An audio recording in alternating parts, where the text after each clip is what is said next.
Hello, good afternoon, and welcome to the third in our series of 3 webinars on crisis management. And as you can see on the slide there, we've got crisis management, the 12-point people model. My name is Chris Howard. I'm Director of Marketing at Lace Partners, and I'm going to introduce our guests in a minute. Don't go too early, Aaron. Don't go too early.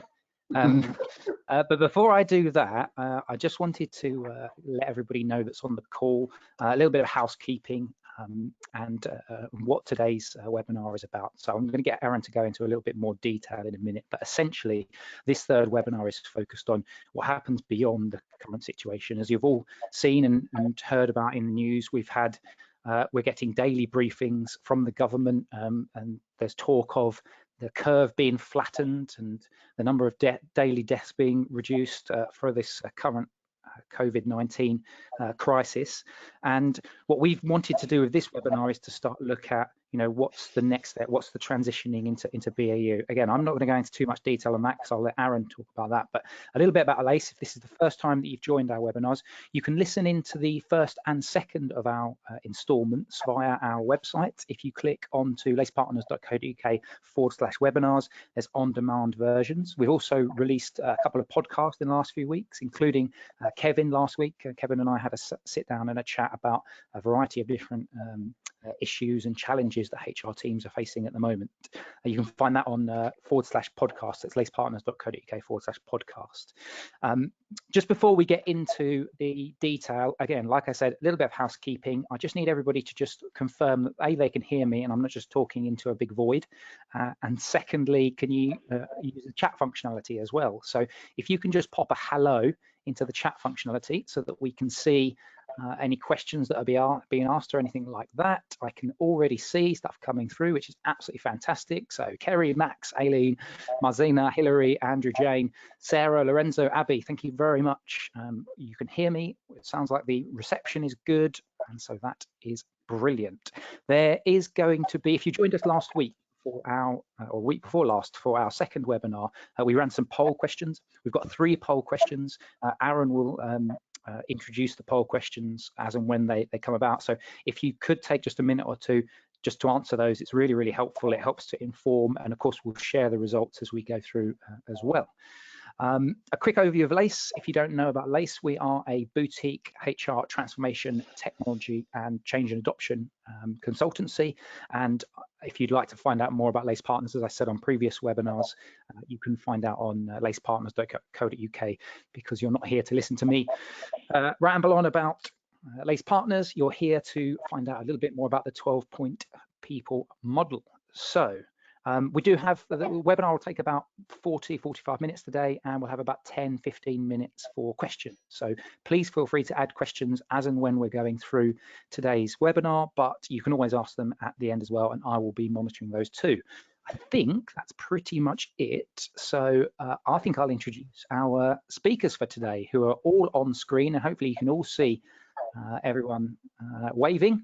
Let's get them to wave, guys. So we've got Aaron, we've got Kathy, and we've got Kevin. Aaron, I'm going to hand over to you now because I'm sure everyone's familiar with your dulcet tones by now. So over to you, sir. Yes, thank you very much. Hope everyone can hear me fine. We're going to go into webinar 3 now and talk a little bit more about the third phase of the 12-step plan. But I thought before we did that, we just, for those of you who didn't join the first webinars or didn't have a chance to listen to the first ones, to share with you a little bit about the 12-step plan. So you'll see here the 12 steps that we're talking about. And webinar 1 really focused on the first set, reaction activities. A lot of you are in positions where you've probably been living this for the last few weeks. That sort of a quick turnaround, understanding the strategy of your business, how that will change, and really starting to put in place those emergency plans. And figuring out, how to keep the culture of your organization aligned through those difficult transitions at the start of the crisis. And when we talked about that in webinar 1, there was a number of different things that you talked about, and you can go to our website and pick up the details there and have a look. But there's a lot of conversations you can imagine around culture, keeping culture consistent through this transition, but also, and a point for today's discussion, early thinking about recovery planning and getting that in and making sure that those initial thinking around modeling around recovery get started early. And we're going to pick about that today on today's webinar. The second webinar really then moves us into the next set, which is around sustaining activities, supporting activities. And this was about how do you sustain engagement, well-being, leadership behaviors in what is a changing environment, a new working paradigm for people, remote working, furloughing, and how do you actually manage that and keep people engaged, productive in what is a difficult environment, and the role of the HR function and the HR director in executing on that. And clearly, a lot of the activities during this period, and that's the period we're in now with lockdown and furlough, as we know, having been extended. And that's the period we're in now, and a lot of energy and effort right now is being spent by executives, leadership, line managers, and particularly HR function to keep people engaged, to keep them productive, and to keep them focused on what is coming next. What we're going to talk about today on webinar 3 was really getting into the next stage. And some of you, I think, from our conversations are starting to get into those discussions. Others, you're still really in the heart of these supporting activities. And since we started prepping for this webinar, clearly there's been a lot of change going on. Not least that the furloughs in the UK have been extended as a policy through June now, and that means that we're now in a position of potentially a longer lock-in, 3 weeks more. What does that mean in terms of additional things? But even with those changes, we're entering into a period where we need to start thinking about the recovery. And the return to and the transition to a new way of operating and working. And today's webinar really is going to talk about that. How do you position your organization to thrive as you come through this? As an HR function and as the HR director, how do you, what's your role? What are the things you should be engaged in, the types of conversations that you should be talking about? We'll share some of the experiences we're having with different businesses that we're all talking to. And my colleagues on the panel will share their experiences and insight as we go. And we're going to talk about these 3 things. Transition back to business as usual, transition to new. What does that look like? I think the one thing everyone knows is that it's going to be different from where you were when you went into this. And it will take some time to get through that, phase it back, and return to a level of stability and probably a very different way of operating for a lot of organizations. Retaining the home working muscle, which is the second topic we'll talk about today, is getting into understanding what has really worked for you in changing the remote working aspect of your organization. What is the role of HR to challenge leadership to keep that together and to think about what you want to retain from that whilst we return and transition back to the new. And then finally, the activities around lessons learned. We do know that this is probably not the first time we'll end up in this sort of position through the crisis, whether it's this pandemic or another. What we do know is that there are definitely lessons learned along the way, both for the business and for HR as a function. And we'll spend some time talking around those topics. So both Kathy and Kevin are going to answer those questions as we go through. And we're going to step into topic 1 in a minute. But before we do, Chris mentioned the polling activity. For those of you on webinar 2 who had a chance to take part in that. We're going to have a go now at our first poll for today before we get into the first topic of transitioning to BAU. Chris, do you want to roll that up for us? Yep, I sure can. So first question that we have that you should see on your screens now. Do you have a transition plan in place to rebuild your workforce as the recovery gets underway? So, for example, furloughed workers. So, nice, easy one to start off with. Yes, no, or still developing. We'll give you about a minute, and then if you'd like to vote, that would be great. And we will share the results shortly. So just as a quick, whilst we're running through these, as a quick live poll, it looks like about 2/3 of people are saying that they're still developing, which is interesting. I'll share the the full results in about 30 seconds.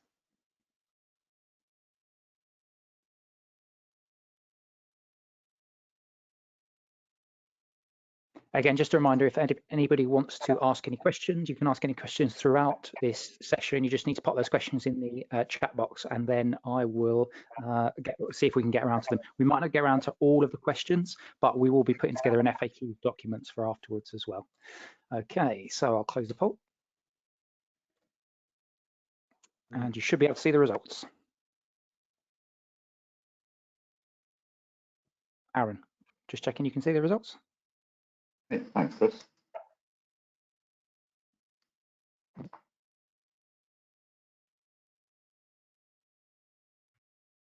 Yeah.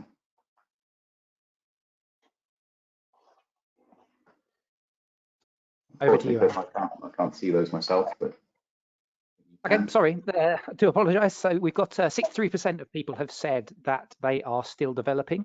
We have 26% of people that have said that they don't have a transition plan in place, and we have 11% that have said that they do. So 63% are still developing, 26 saying no, and 11% saying yes.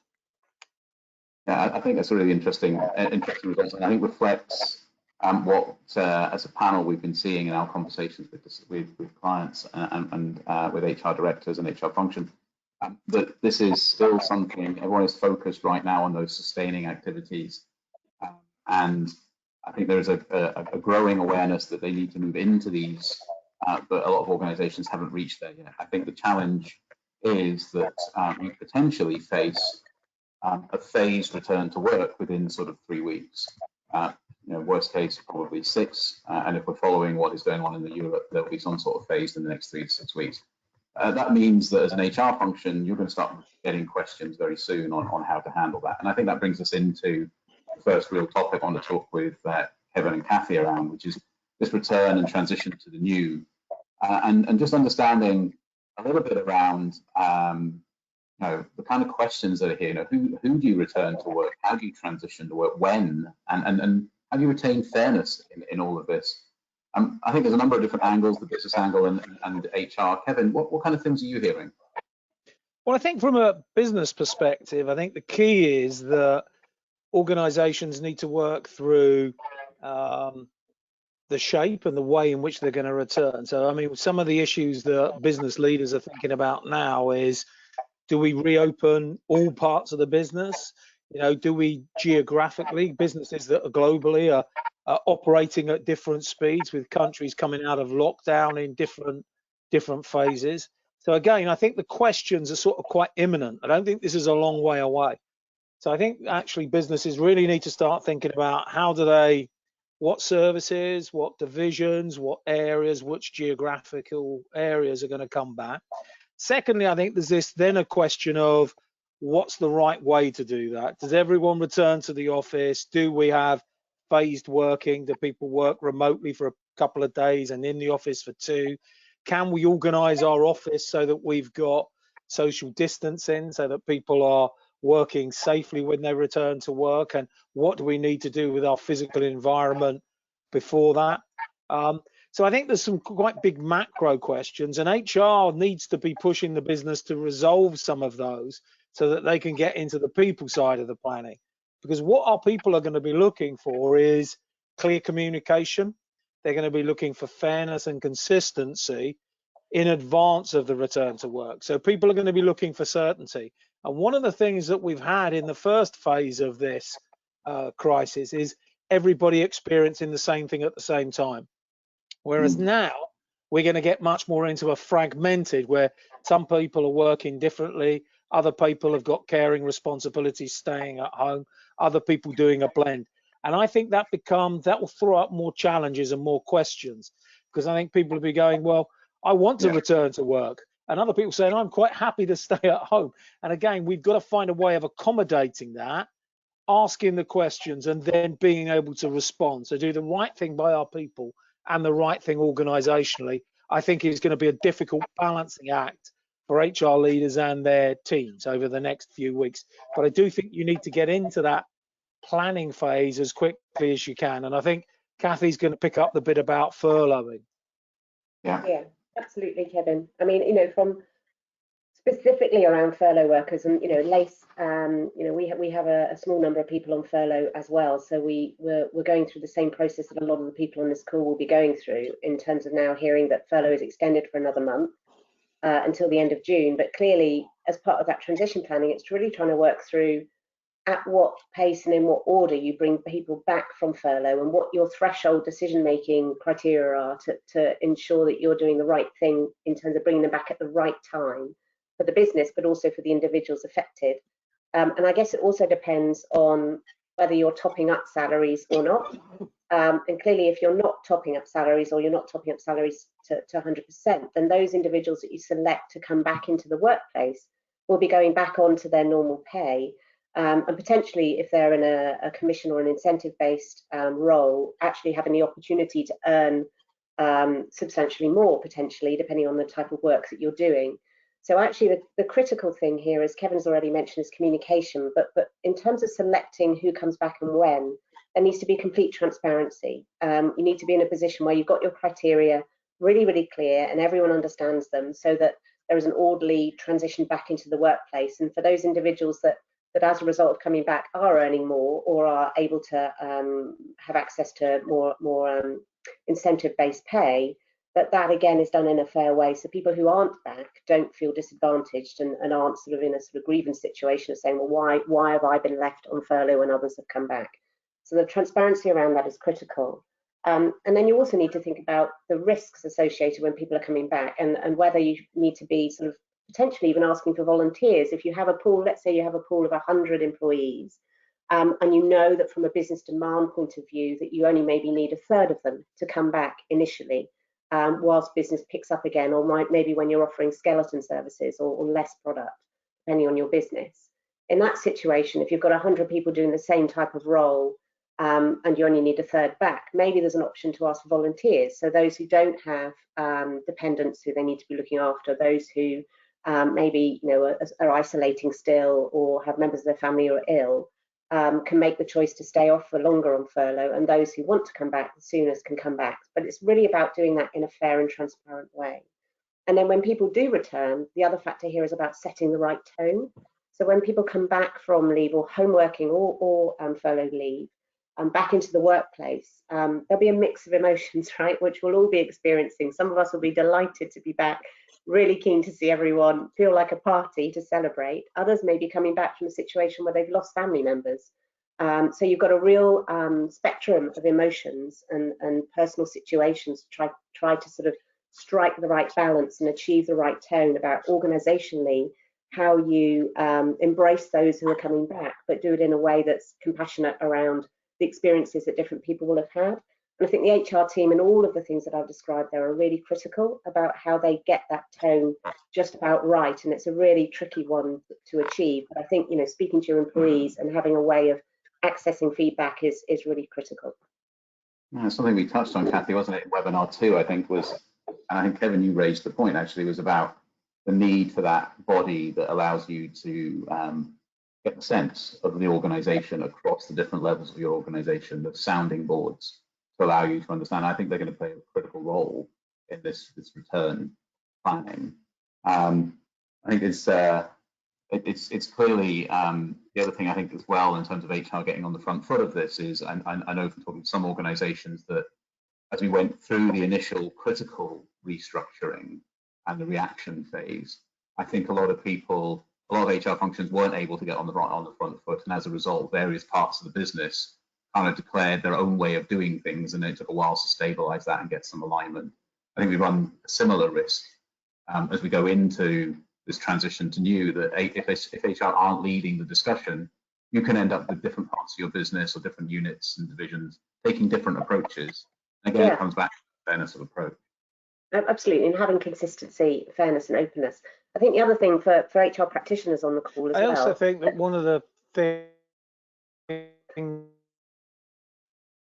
I think Kevin is freezing. I'll step in. I was going to say that I think for HR teams who are on the call, it's also thinking about your cyclical activities, right? So as an HR team, you're coming up to mid-year, you may be doing mid-year performance reviews by the time that people are coming back.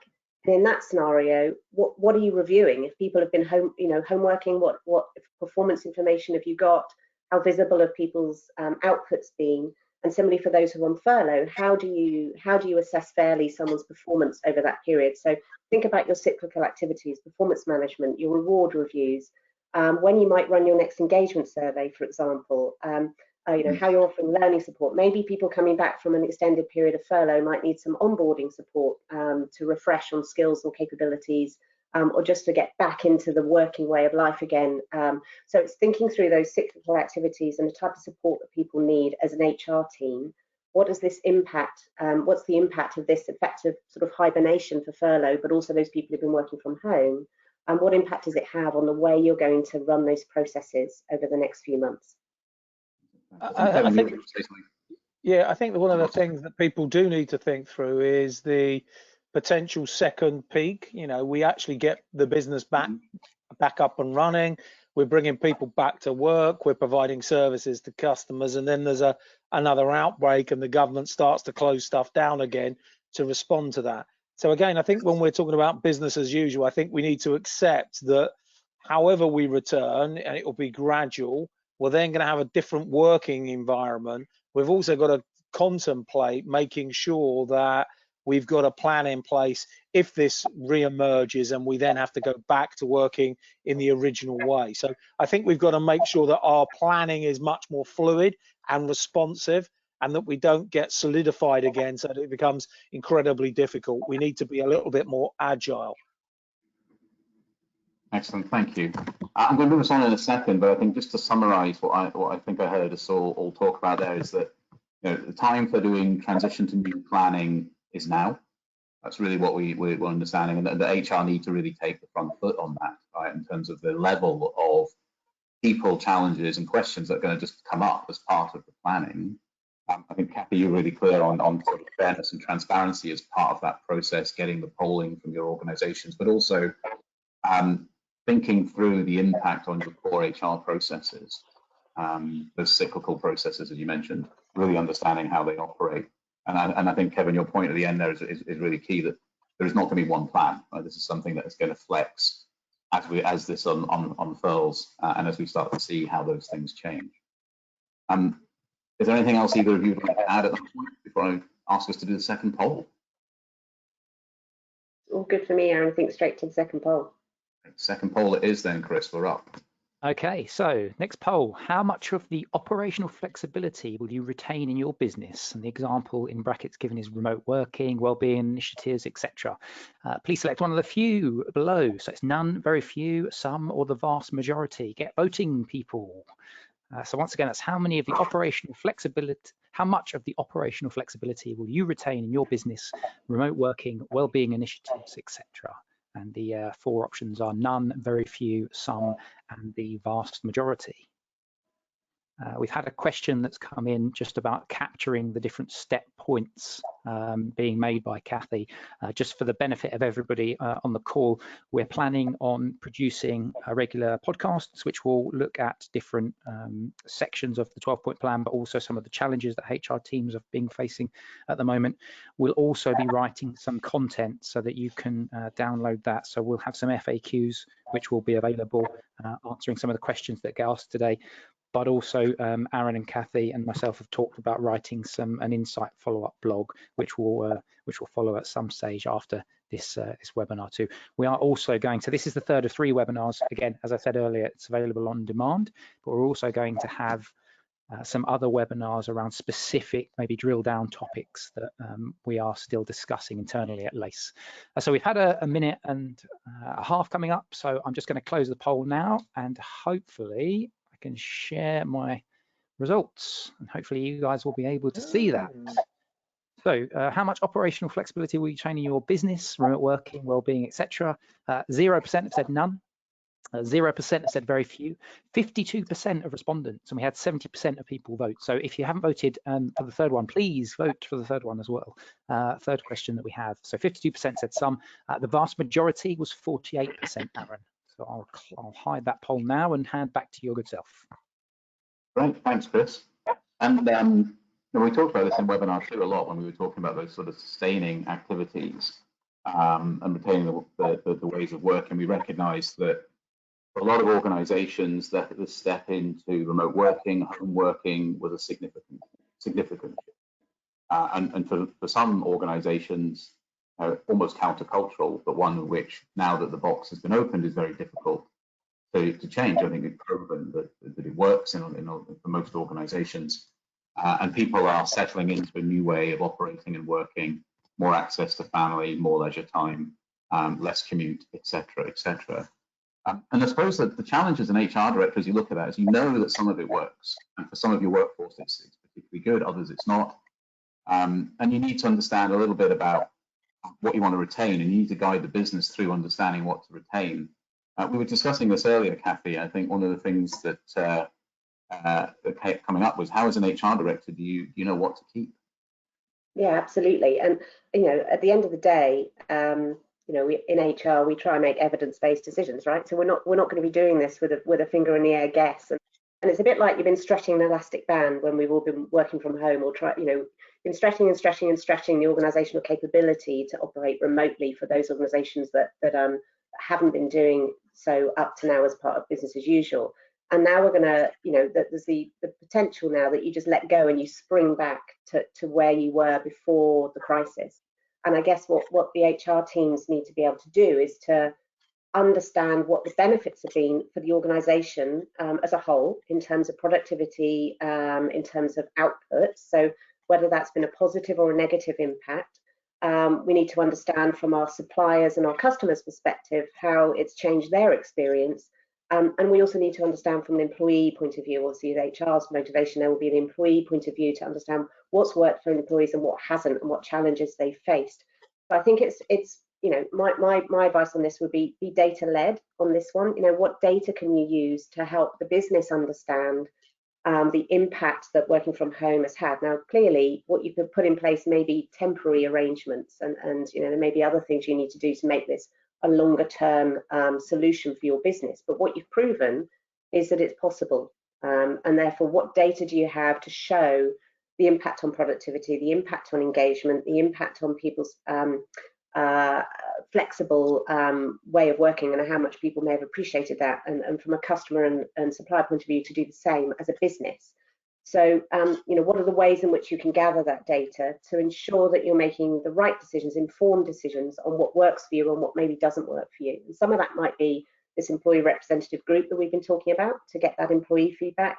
Some may well be feedback from customers, feedback from suppliers. You may have, if you're a sales sort of output-based organization, you may have direct data on productivity, for example. But it's trying to get all of that data together so that you and the team that you're working with, the leadership team and the business that you're working with, make informed decisions on how best to retain what's worked for you around home working. Thanks, Kathy. And Kevin, I know in your capacity as kind of advisor to different businesses, you talk to both HR directors and boards and executives. Yeah. What are you hearing from them in terms of what they want to retain or their approach to this? Yeah.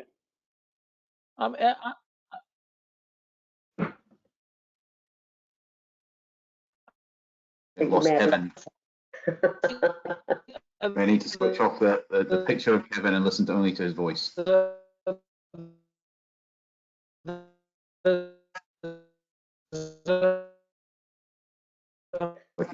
Sounds like he's singing to us, Kathy. He does. Do you want me to step in briefly, and when Kevin's back, we can continue what he's saying? I was reflecting while we're listening, waiting for Kevin to come back. I was reflecting on the call last week, which is like a management call involved in. Thinking going on, strategically about how do we continue to provide our services? Is it? Okay, I'll keep talking. Am I back? You're back, Kevin. Welcome. Thank you. So what I was saying was, I think a lot of people are looking at this strategically and looking at the services that they've provided in different ways to customers. And I think that's a starting point. Mm-hmm. So, there's a couple of businesses that I know quite well have been using technology in a different way, and chatbots and AI to help them provide services, and using staff to provide product and services over longer periods. So opening earlier, finishing later, having different ways of providing services. So I think strategically there's an element to think about. And then I think Kathy's absolutely right. There's definitely the need to engage staff in terms of giving you feedback about what they've liked and what's worked for them and what hasn't. And I think you're going to have to be able to be very clever about how you segment the data so you can get real insight, so that it isn't just the generic view that people like it or they don't like it. It's what do they like, so that you can build a plan to maximize people's performance while they're working at home. But I also think that, again, we're going to end up in this hybrid in terms of the transition. And I think that one of the things that HR needs to be prepared for is more people putting in requests to work flexibly. You know, people have a right to do that. And I think from an HR perspective, you know, it's going to be quite difficult to say, well, we don't want to do that, or it's impossible to people to work flexibly or to work from home, as they've been doing that for a 3 or 4 month period, and perhaps the whole business has been doing that. So I think we've got to really think about how do we engage our people. And I think it's more difficult, you know, while everyone was going through the initial phase of this crisis, I think people were, it was easier to communicate because everyone was in the same boat. But on return, I think it's going to be, So I think where Kevin's going with this is that comment from before, Aaron, that when you've got a split workforce across different locations, you actually need to think about how you're engaging with them, to keep the same information reaching the same groups, but through different channels, and making sure that everyone is feeling part of the business, whether they're still at home or in the office or furloughed. That fairness for the people still either on furlough or working from home when others are returning needs to be pretty critical throughout this. And I think we've all been on calls and meetings now where actually, quite frankly, the attendance has been better than it's ever been in person. I was reflecting on that meeting last night. You know, 25 people turn up when we normally have 10, because they can do it more flexibly. And there are things like that you know, make a big difference.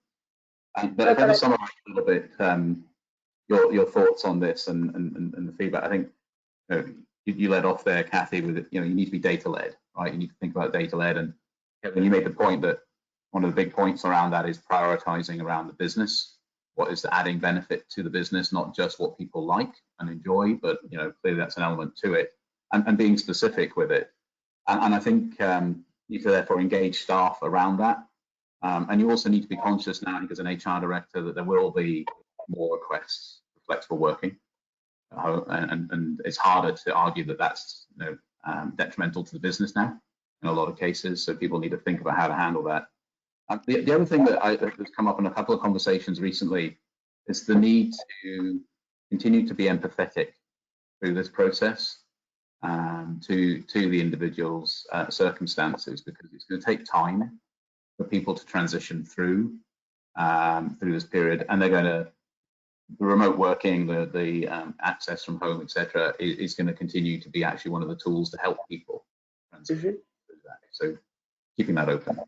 Yeah, and just a couple of points to add to that, Aaron. I think one other is that what we've put in place now, what some businesses have put in place now, is maybe temporary fixes to make working from home work. And I think actually, you know, if you're going to do this as a serious part of your operating model going forward, businesses may well need to invest in terms of hardware and infrastructure, software, to enable this to work smoothly. As we all know and experiencing, you know, calls don't always run smoothly, and connectivity is not always where it needs to be. So it's that sort of like, what can the organisation do to ensure that if they are going down this route, they've got the right infrastructure.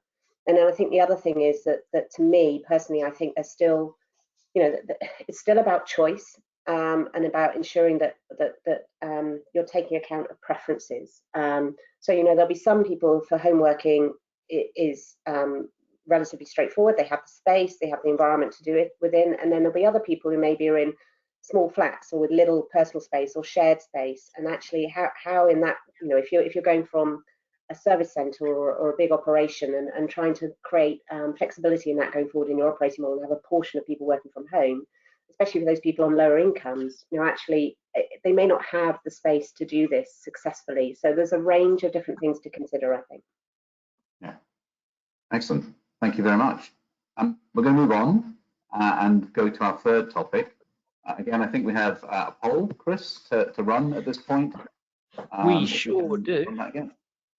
We sure do. Kevin, hopefully you're still with us.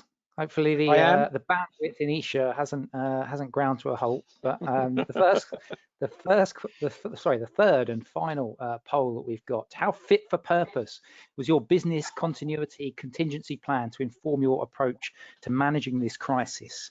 Special question for Kevin: how fit for purpose is your broadband to manage the current crisis that you're having?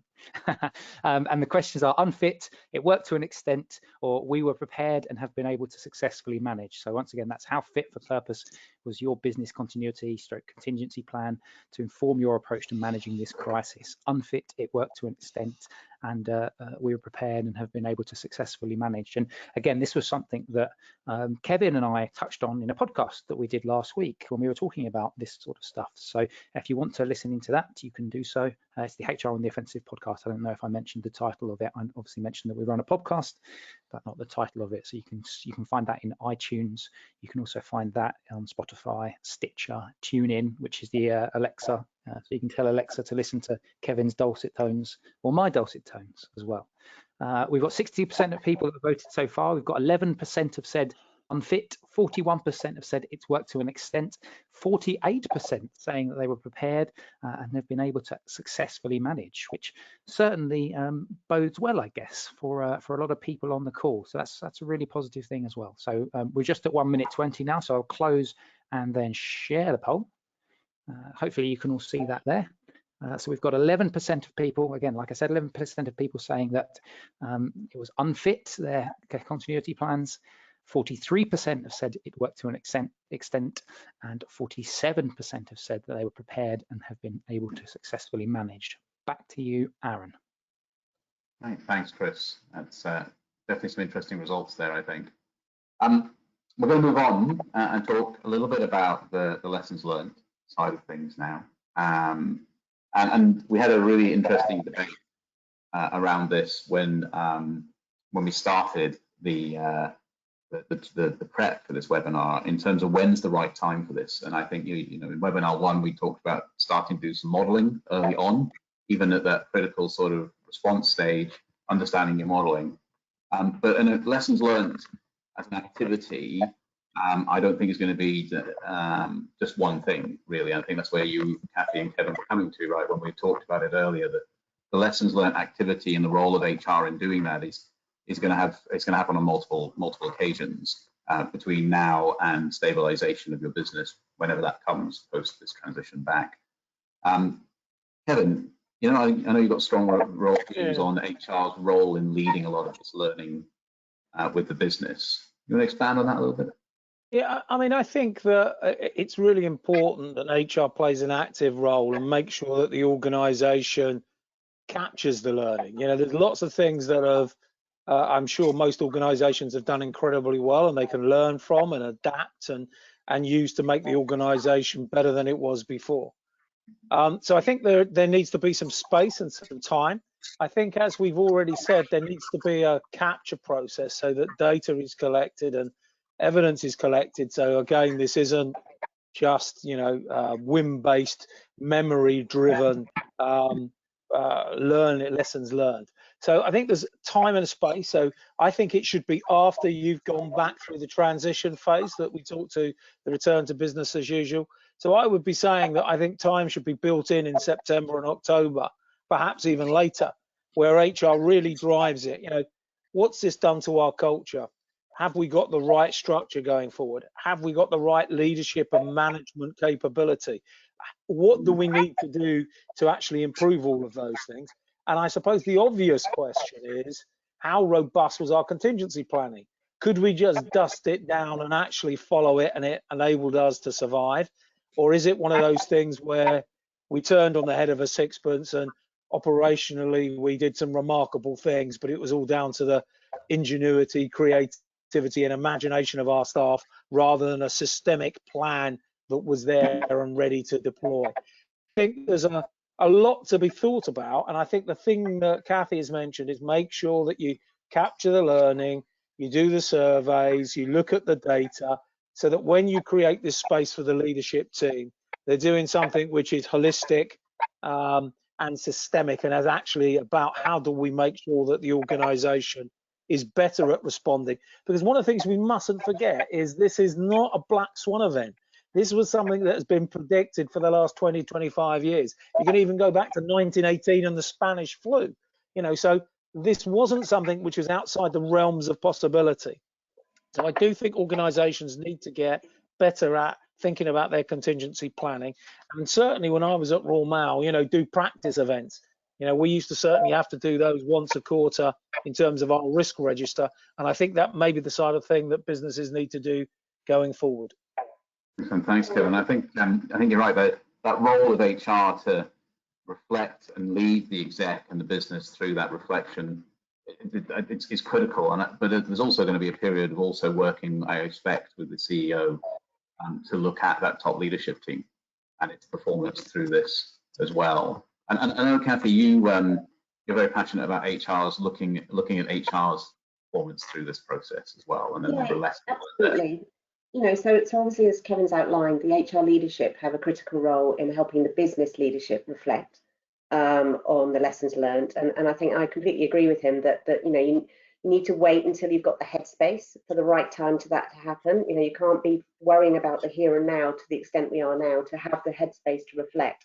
However, I do think it's really important on a regular basis within functions and teams to capture the pain points and maybe some lessons learned that are incremental, that you're identifying each week, say. So maybe having that as a weekly activity is a good thing, that then actually acts as an input to that more structured systemic review that Kevin's talking about later on. But for the HR team, there are a number of areas that I thought that there may be some lessons learned. And I guess the first one is around actually how easy was it for you as a team to really understand the people information, to lay your hands on reliable people information that enabled you to make decisions around how to modify your workforce over time during the crisis. So, you can reflect, therefore, as an HR team on how effective your systems and data have been in supporting you through this. What you don't want to be doing at a time like this is scrambling around finding data and spending your time doing that, as opposed to actually coming up with ways of improving the situation. So how effective was your data and systems in supporting you through the crisis within HR?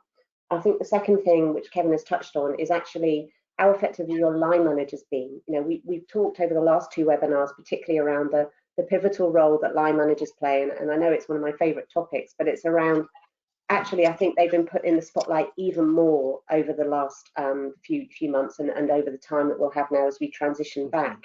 And their capability and their ability to act as as sort of eyes and ears for HR around well-being and engagement, and ensuring that is understood within the line manager population as to what to look out for and how to proactively manage their teams effectively over the change.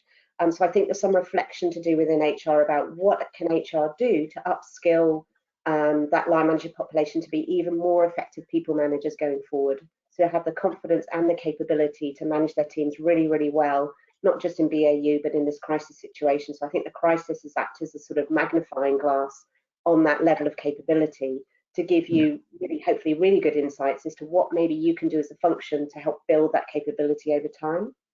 And then I think the third thing is around the capability of your HR team, and you as a team, how have you performed through this crisis, and has, as an HR director or an HR leadership team member, has it highlighted areas in your own performance or your own capability set, or those in your team that you feel, if we went through this again, what would we need to do differently? And maybe that's softer skills like the ability to deal with ambiguity and be able to navigate and make quick decisions and show that leadership potential that you need in a crisis like this. It might be more sort of practical things, like now you might be restructuring, so you might need to have a specific need for OD skills, organisation design skills, to assist the business in understanding what their operating model could be going forward. But it might also be change management and your ability to manage change successfully, which sometimes sits within HR, and it may well be a business-wide capability. So I think this is some scrutiny that HR teams can place on themselves, as to saying, actually, how have we performed and what can we do differently in terms of our own lessons learned, and how we can ensure that we're fit for purpose going forward.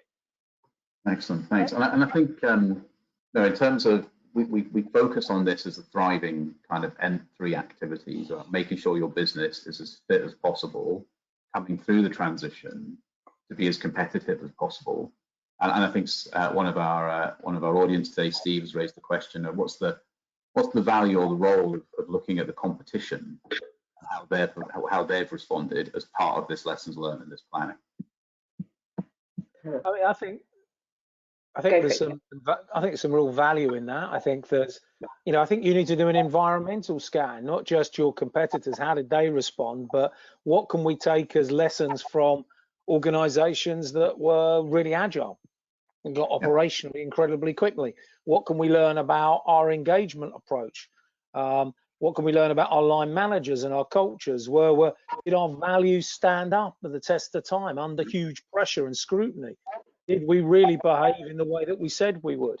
And again, I think, the whole stuff about how organizations have behaved in this is critically important. I mean, I was tweeting yesterday and got a huge response to something about Disney have laid off 100,000 workers while paying their dividends and protecting their executive bonuses. So, I think customers are going to judge businesses about how they've treated their staff and their customers and their suppliers through this process. So I think there's a big piece of reviewing what have we done, what have other people done, and what does great look like when you're facing this type of challenge. So I think you should capture both how you've done and look at the environment so that you can start to learn lessons. I also think it's worth stressing that most organizations are going to end up in a slightly different shape and a different formation, different structures. And I think what you've also got to do is to make sure you retain the great capability. So that talent piece is huge. Who really did step up? Who stepped into this?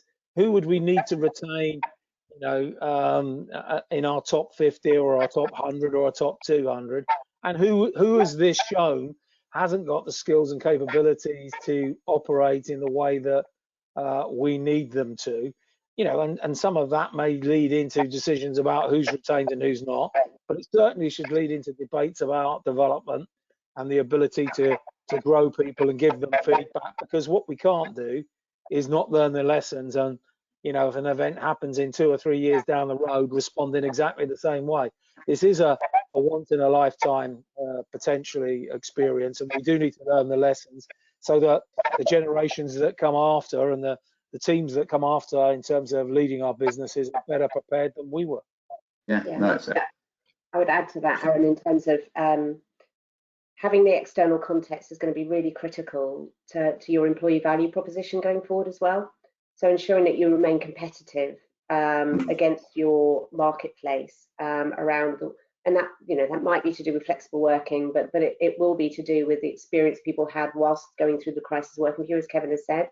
And so actually, I can see that people will come back from this and maybe have some personal reflection around, am I in the job with an organisation that I really want to be part of? Is it something that I want to continue doing? It is one of those life-changing sort of experiences. So actually being competitive with your employee value proposition and keeping an eye on the external market and how other organisations that you would normally compete with are actually changing their EVP is critical as well. That's excellent.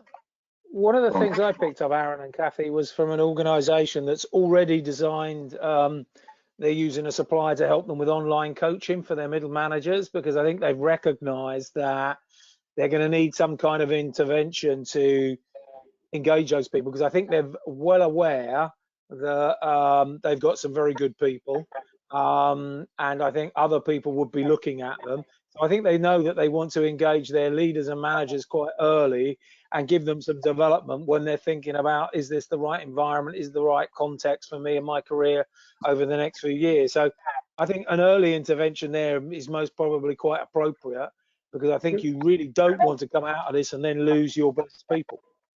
Oh, that's excellent. And I am conscious of time. Sorry, Kevin, to cut across you, but I think we need to move on to sort of final questions. Just to summarise that topic and just cover it off, I think what we're saying there is, it's going to happen multiple reviews. You need to, as an HR director, HR professional, you're going to need to lead your business into some of these discussions. You'll need to reflect on the implications on culture, on people. You also got to help the CEO look at their leadership team and that who's performed, who hasn't, what support and development you want to give. But you've also got to do that environmental check and get into that in terms of what you talked about there in terms of EVP, etc., and also what your competition are doing and the rest of the environment are doing that you should learn from. And then finally, this major point that Kathy made, which is reflecting the light also and the lessons learned back into the HR function itself. What capabilities have you got? What are the technologies that you had to support you? Did they stand up to the pressure that you put them under?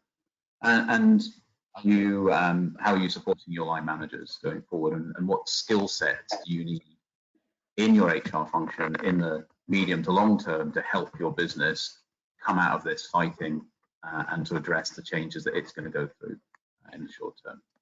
So quite a lot of things there for HR functions and directors to cover across those three areas. We've taken up most of our time talking about them because there is so much to cover in this space. Chris, I think we may maybe have some more questions. Yes, we certainly can. So first question that's come in, as we transition back to BAU, business as usual, how can we ensure that we maintain the positive qualities people have developed during this time, such as better resilience and working with uncertainty, so that they become part of the company's culture? Who wants to have the first stab at that one then? Go on, Kevin. I don't mind. Yep. I mean, I think the first thing is, you know, are we giving the feedback? Are people recognizing? So is the organization and people saying what worked well, what managers did well, what frontline staff did incredibly well and how they responded, so that people are actually capturing the learning and recognizing it may be a personal strength. So I think there's a making sure, I mean, one of the things I think as we go through the transition is to make sure one-to-ones are happening more often, there's more frequency, and that we are trying to give feedback and capture learning. So I think, you know, telling what people have done well, I think you've done, this was brilliant, what can we learn from it, how do we capture it, both individually and organizationally is right. And also then giving, you know, listening to what people are saying about how they felt about the organization and how they were treated and other people around them. Because I think it's that 360 process, if we can do it quite quickly, I think would be quite powerful off the back of this to really engage in a proper conversation about what's worked, how do we give positive feedback, how do we reinforce it and make sure that we capture and build upon some of the great things that have happened in our organizations during this period. Excellent. Thanks, Kevin. And Chris, I think we have time for one more question before we need to close out for the day. We've got 5 minutes, so depending on how long you take, we might be able to do 2. I'll see how you guys get on. But it's okay. So we had a question from Kelly, which is managers will have a lot on their plates to get to their businesses up and running, you know, increasing productivity when this is over. How do we ensure they don't forget the important people processes, i.e. performance and talent management? You know, it could easily be forgotten or deprioritized. Yeah, it's a really good point from Kelly. And you know, like I was saying earlier, it's also not just not forgetting to do them, it's or prioritize them. It's maybe they need to shift in the short term to actually accommodate the fact that people have, you know, maybe you know, urgent priority activities that they need to focus on. So I think that there should be an acknowledgement that when people start coming back, that people do have a lot on their plate, line managers in particular, and maybe some modification of the way in which you would normally run your cyclical activities like performance and talent, to accommodate the fact that everyone is up against it and everyone also, you know, will have varying priorities. So I think you should just be open about the fact that we appreciate that time is tight and that there's a varying degree of varying sets of priorities. However, you know, I think there's also the challenge I raised earlier about how are you going to have the right data points to feed into performance and talent conversations if people haven't been in the workplace for 3 months, for example, or certainly for those who've been on furlough, how they would be accommodated. So HR's role here to me is saying what's reasonable, what's realistic, what's practical for the first few months of returning, and actually setting out some principles that says, look, we appreciate time is tight, therefore maybe we'll run a lighter process, or we'll advise you on where you've got employees that you haven't had visibility of over the last few months, how to accommodate that into the regular cycle of activities. Now, that doesn't mean that we don't value performance and talent. I think it's about saying what's practical and being empathetic to our line manager population, and getting that right balance for your organisation. Kevin, I'm sure you've got something to add to that. Yeah, I mean, I'm just going to go off a bit of a tangent. I think one of the things that people are going to need to sort out is holidays. How the hell are Yes. you going to handle that? You know, people come back, they're exhausted, and then we're going to go right back into business as usual. Then we've got the lessons learned. People are going, well, hang on a minute, I haven't had a break. You know, this could be the end of June into July. School holidays are there again. So I think there's a real question for making sure, and I think Kathy's point's well made. You know, seriously, you've got to sequence activity and support line managers and be empathetic. But we've also got to think about leave quite quickly. I think about how do we give people some space to just recharge, just to refresh, just to download before you're asking them to go again. Because I think there will be a lot of let's go again. It's a different challenge, but I think that's an important one. Yeah, and you're right, quite right, Kevin. It's a really practical point that we'll all be facing very quickly, in that as soon as lockdown is lifted and some of the restrictions are lifted, and people who've missed out on holidays that they were expecting to happen over this period, over the Easter period in particular, for example, you've got half term coming up and then summer holidays kicking in. You know, we're all going to want a break at some point from what has been a very intense period. Now, extending the carryover period of holiday for 2 years, great, but people will still need an immediate break, I suspect. And it's actually the operational impact of that and thinking through how you prioritize who can be on leave when, and giving that sort of guidance to line managers who approve the holiday in the first place as well. Yeah, I think it's that it's taking that break or reassociating with family that may be in other countries. Right, people need to reassociate with them and reconnect. We have to draw it to a close, unfortunately, at that point. I know, Chris, you wanted to take us through the last couple of slides. Thank you, Kathy and Kevin, for your contributions today. No problem. Everyone for your questions. Chris. Yes. So just on this one, so obviously you've had, this is the third of our 3 webinars that we've ran. We looked at one which was the webinar number 1 focused on the initial sort of reacting activities. And then we had the surviving activities, which was webinar number 2, looking at things like well-being, employee engagement, and then today's webinar, which is looking forward at what do we do beyond the current situation. We are offering a self-assessment tool that we've developed that you can access and complete yourself based on the 12-point plan. You can get that from us. You just need to reach out to us and drop us a note, and we'll be happy to share that with you, of course. And if anybody on this call wants a free workshop, we are running some workshops as well, just to assess yourself against the 12-point model. So all you need to do is drop a note to either Aaron, Kathy, myself, or if you know anybody at Lace that you want to chat about in a little bit more detail, then we're all happy to help as well. So the on-demand version of this will be available tomorrow, and we will also create an FAQs document. I'm sorry, Rachel, I haven't been able to answer your question because we just ran out of time, but I will get the team to look at it and we'll put it into the FAQs document as well. So I think that is pretty much it from me. So I'd just like to thank Aaron for comparing today's 3rd webinar, Kathy for being the rose between 2 thorns, as she described it, and Kevin for joining us and being part and giving us some of his wisdom as well. So thank you very much, everyone, for listening, and thank you very much to the panelists as well. Thank you. Thank you. Bye-bye.